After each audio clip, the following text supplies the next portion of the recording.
મારું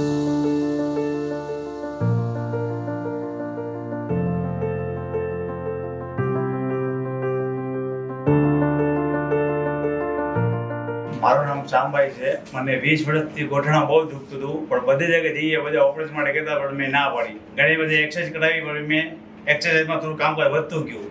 પછી છેલ્લે અત્યારે મને એક ભાઈએ સલાહ આપી કે આપણે HCGમાં જાઓ, આપણા સુમિત સર વાડેર છે, એની સલાહ લ્યો.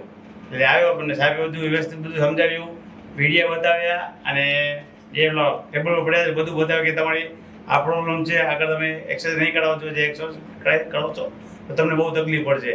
અત્યારે અહીંયા દુખે, કાલે પછી આગળ વધશે, કામકાજ તમારું બહુ વધી જાય. સાહેબે મને બધું સમજાવી દીધું. સાહેબે મને ગેરંટી આપી, તમને 2 દિવસ ઊભો કરી દઈશ. સાહેબે મને 1 દિવસ ઓપરેશન કરી, બીજે અત્યારે હાલવા માંડ્યો છું. હું સાહેબને ભગવાન માનું છું. આનો સ્ટાફ છે મારા ઘર જેવો છે, એમ સમજો કે આપણા ભગવાન છે ને, એના બધા ભક્ત છે. અમે બધી સેવા પૂરી પડતી હતી, ખાવા પીવામાં ને લેબોરેટરીમાં બધું જે પણ બધું જોવું પડતું.